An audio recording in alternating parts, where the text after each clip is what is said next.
उनको तो 9 से आगे बढ़ना चाहिए, तो उनको तो खुद ही नौकरी नहीं मिलेगा कहीं। लालू जी के नाम पे जो है नौकरी कर रहे हैं, विधायक का टिकट लेके जो है चुनाव जीत के जो है बैठे हुए हैं, उनको तो खुद ही नौकरी नहीं मिलेगा। 1 करोड़ लोगों को नौकरी कैसे देंगे, वो बताए ना कैसे देंगे, रोड मैप बताए। चलिए, मैंने बोला है कि एक लोकसभा में 1 लाख लोगों को नौकरी रोजगार देंगे, उन्होंने बोला है 1 करोड़ लोगों को रोजगार देंगे, तो मेरे पास 1 लाख लोगों को रोजगार देने का रोड मैप है। उनके पास भी तो 1 करोड़ लोगों को रोजगार देने का रोड मैप होना चाहिए। 17 महीना जब थे वो लोग, तो क्या किया उसके पहले जो है, फिर 2.5 साल थे नीतीश जी के साथ, क्या किए उसके पहले जो है, उनके पिताजी 15 साल थे, बिहार का सारा इंडस्ट्री को खा के बैठ गए, चौपट करके बैठ गए। जितना कल कारखाना था सबको खा गए लोग, सबको। कल कारखाना तो छोड़ दीजिए, चारा को खा गए, चारा को खा गया, दूध तो दिए नहीं। अब पता है, ये 17 महीना के सरकार में आ गए थे, अपराध जो है बिहार में चरम सीमा पे चल गया था, चरम सीमा पे। कितना दलित नेता को आगे बढ़ाए, एक का नाम बताएं लालू जी, एक का नाम बताएं। हाँ, एक बार टिकट दे देंगे, जातीय समीकरण देख के एक बार टिकट दे देंगे, 2 बार, जैसे वो हाईलाइट होना शुरू कर देगा वैसे उसका टिकट काट दिया जाए। तो ये युवा को सोचना चाहिए ना, और युवा के गार्जियन को सोचना चाहिए। गार्जियन देते हैं अच्छा आपके नाम पे वोट, युवा इधर बेरोजगार है, गार्जियन बोलते हैं हम बहुत समझदार हैं, हम तो देंगे दिल्ली में सरकार बनाने के लिए। अरे पहले अपने बेटे का तो सरकार बना लो यार, पहले अपने बेटे को तो रोजगार दिला दो, ऐसे लोगों को मौका दो जो आपके बेटा को रोजगार दे सके। नहीं, अगर रोजगार मिला ना आपके बेटे को तो डिप्रेशन में चला जाएगा, फिर नशा करेगा, फिर गलत काम करेगा, और उसके लिए कोई और दोषी नहीं, उनके माता पिता दोषी होंगे। भारत में लोकतंत्र का पर्व जिसको चुनाव कहा जाता है वो आगाज हो चुका है। सन ऑफ बिहार कहे जाने वाले मनीष कश्यप जी से आज हम मिले हैं, इनसे जानेंगे कि जो चुनाव है 21 राज्य और केंद्र शासित प्रदेश मिला के 102 सीट पे चुनाव है। बिहार में 4 लोकसभा क्षेत्र में ज्यादा से ज्यादा संख्या में लोग मतदान करें। माने वोटिंग के लिए आप संदेश देना चाहते हैं पूरे बिहार वासियों को? पूरे देश के लोगों को संदेश देना चाहता हूं कि अच्छे प्रत्याशियों को चुनिए, जो आपके भाग्य को बदले, आपके सुख दुख में शामिल हो। और अच्छे प्रत्याशियों को नहीं चुनिएगा तो फिर 5 साल झूलिएगा। नहीं, बहुत सारे नेताजी और बहुत सारे पार्टियां वादा बहुत करती है, चुनावी मैनिफेस्टो में अपने वादा बहुत करते हैं कि एक नहीं, जनता को एक चीज करना चाहिए कि अगर जो भी नेता वादा करता है या जो भी पार्टी वादा करता है, उससे बोलिए कि स्टाम्प पेपर पे लिख के दे, कोर्ट से एफिडेविट करा के। और अगर नहीं करेगा ये, मतलब कि वादा नहीं पूरा करेगा, तो फिर अगली बार जो है, अगर कोई पार्टी वादा करता है तो अगला चुनाव वो पार्टी नहीं लड़े, अगला चुनाव वो नेता नहीं लड़े। अगर मान लीजिए कि 100% वादा नहीं पूरा कर सकते हैं तो स्टाम्प पेपर पे लिखिए कि हम इसमें से 75% वादा पूरा कर देंगे, हम इसमें से 60% वादा पूरा कर देंगे, 50% वादा पूरा कर देंगे, हमने इतना वादा किया है।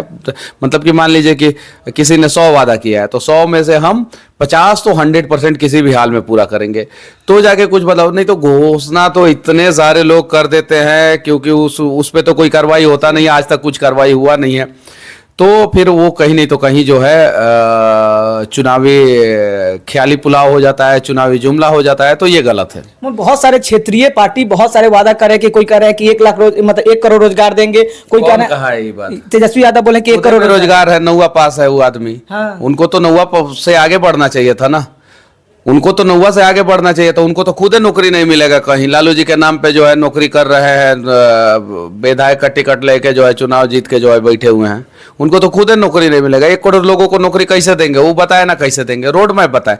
चलिए, मैंने बोला है कि एक लोकसभा में 1 लाख लोगों को नौकरी रोजगार देंगे, उन्होंने बोला है 1 करोड़ लोगों को रोजगार देंगे, तो मेरे पास 1 लाख लोगों को रोजगार देने का रोड मैप है। उनके पास भी तो 1 करोड़ लोगों को रोजगार देने का रोड मैप होना चाहिए कि नहीं होना चाहिए? 17 महीना जब थे वो लोग, तो क्या किए उसके पहले जो है, फिर 2.5 साल थे नीतीश जी के साथ, क्या किए उसके पहले जो है, उनके पिताजी 15 साल थे, बिहार का सारा इंडस्ट्री को खा के बैठ गए, चौपट करके बैठ गए। जितना कल कारखाना था सबको खा गए लोग, सबको। कल कारखाना तो छोड़ दीजिए, चारा को खा गए, चारा को खा गया, दूध तो दिए नहीं। तो ये सच्चाई है उनकी, उनके बारे में मत पूछिए। अगर इतना हिम्मत है तेजस्वी जी को, अगर इतना लोगों की पड़ी है, बिहार के लोगों को पड़ी है, तो सारण से अपनी बहन को क्यों रोजगार दे दिए? वो तो रोजगार है ना कहा जाएगा। पाटलिपुत्र साहिबा से मीसा भारती क्यों चुनाव लड़ रही हैं, जबकि इतनी बार हार चुकी है पाटलिपुत्र लोकसभा क्षेत्र से, 2 बार हार चुकी है शायद से मीसा भारती, फिर भी मीसा भारती को ही टिकट मिलता है पाटलिपुत्र लोकसभा क्षेत्र से। सारण से जो है रोहिणी आचार्य जो बोल रही है कि हम सारण की बेटी हैं, और सारण में चुनाव से पहले 5 दिन नहीं रही है, 5 दिन तक नहीं रही हैं। तो ये सारी सच्चाई है। ये लोग जो है ना, ये इनका पहले से ही खाने का दांत अलग है, दिखाने का दांत अलग है, जो बिहार के लोग देख चुके हैं। पता है, ये 17 महीना के सरकार में आ गए थे, अपराध जो है बिहार में चरम सीमा पे चल गया था, चरम सीमा पे। तो ऐसे ऐसे लोगों के पे जो है बिहार के लोग भरोसा नहीं करेंगे और ऐसे ऐसे लोगों को बिहार के लोग मौका नहीं देंगे। नहीं तो कोई भी पार्टी या कोई भी नेताजी ये नहीं कि जो ऑथेंटिक मुद्दा बिहार का मुद्दा स्वास्थ्य का सेक्टर में होता है, स्वास्थ्य मंत्री तो खुद तेजस्वी यादव थे, खुद है। और स्वास्थ्य विभाग इतना अस्वस्थ था कि उनके पिताजी का इलाज, जो पूर्व मुख्यमंत्री थे, एक मुख्यमंत्री के पति थे, एक उप मुख्यमंत्री के पिता थे, स्वास्थ्य मंत्री के पिता थे, और उनका इलाज जो है सिंगापुर में हुआ।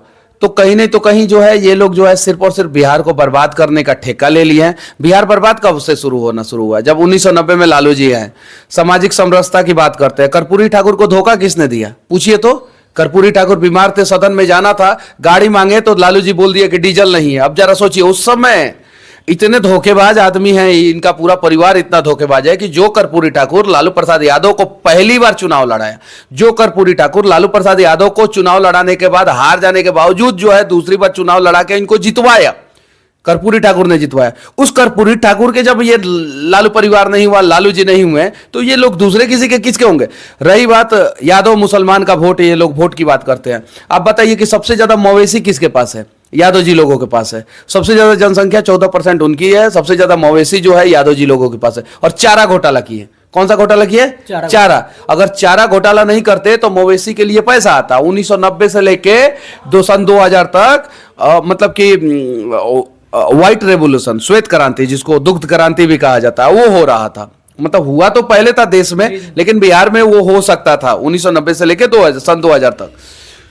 जब श्वेत क्रांति का समय आया बिहार में, तो उसका चारा का घोटाला कर दिए ये लालू जी। उस वजह से जो है अगला बजट जो है, मतलब कि जो पशुपालन विभाग का बजट है, धीरे धीरे कम कर दिया गया। पशुपालन विभाग कोई लेना नहीं चाहता था, रिस्क नहीं लेना चाहता था, क्योंकि पशुपालन विभाग में घोटाला हो। तो किसके पैसा मारे वो लालू जी?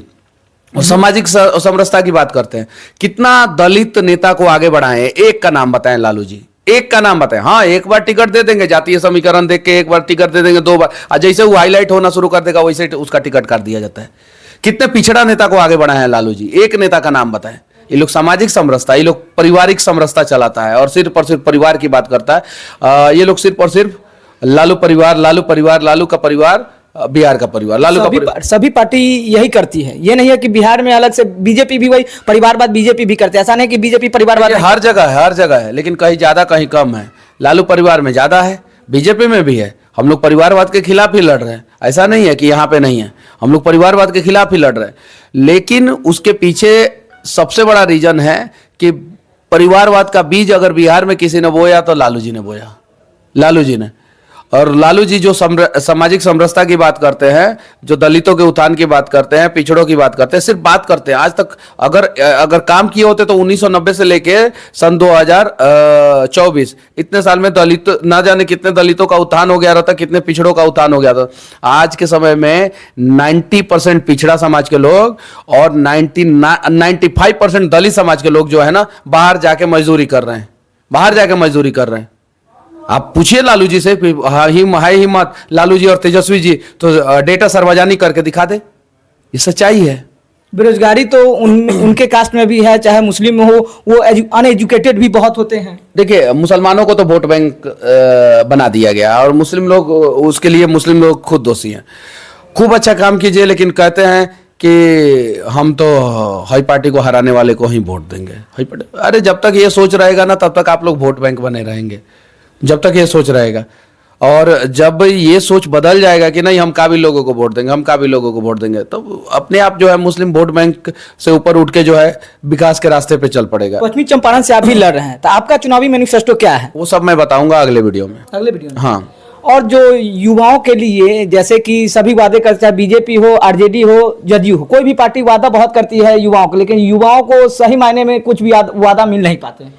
तो ये युवा को सोचना चाहिए ना, और युवा के गार्जियन को सोचना चाहिए। गार्जियन देते हैं छाप के नाम पे वोट, युवा इधर बेरोजगार है। गार्जियन बोलते हैं हम बहुत समझदार हैं, हम तो देंगे दिल्ली में सरकार बनाने के लिए। अरे पहले अपने बेटे का तो सरकार बना लो यार, पहले अपने बेटे को तो रोजगार दिला दो। ऐसे लोगों को मौका दो जो आपके बेटा को रोजगार दे सके। नहीं, अगर रोजगार मिला ना आपके बेटे को तो डिप्रेशन में चला जाएगा, फिर नशा करेगा, फिर गलत काम करेगा, और उसके लिए कोई और दोषी नहीं, उनके माता पिता दोषी होंगे जो छाप के नाम पे दिल्ली को देख के जो है वोट करते हैं। पहले तो बढ़िया संसद तो चुन दो, बढ़िया सांसद चुनेंगे आप, उसके बाद से आपके बेटे का विकास होगा, आपके बेटे का विकास होगा, राज्य का विकास होगा, राज्य का विकास होगा, अपने आप देश का विकास हो जाएगा। तो देश के विकास की बात करने वाले और दिल्ली का छाप देख के वोट देने वाले से कहना चाहता हूं, आपके गांव के सामने, आपके घर के सामने रोड बन रहा है, उसमें भ्रष्टाचार हो जा रहा है और आप दिल्ली के नाम पे वोट दे रहे हैं, तो कहीं नहीं तो कहीं आप भी देशभक्त नहीं है।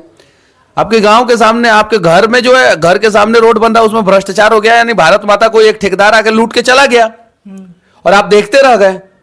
तो आप ऐसे सांसद को ना वोट दीजिए जो आप ये सारी चीजें रोक सके। तो बिहार में तो जातिवाद ज्यादा चलता है कि जातिवाद के नाम पे वोट किया अब जो होगा देखा जाएगा। अब जिनको जो मर्जी है वो अपने हिसाब से करे वोट। हमको तो बस इतना ही मतलब है कि हम अपने हिसाब से प्रयास करेंगे कि बिहार को कैसे बचाया जाए। लोग मुझे वोट देंगे, हम उनके लिए काम करेंगे। लोकसभा चुनाव के लेके सन ऑफ बिहार मनीष कश्यप से आज इनसे बात की है कि बिहार कैसे विकसित हो। मेरा प्रयास कैसा लगा कमेंट कर जरूर करें। जय हिंद, जय भारत।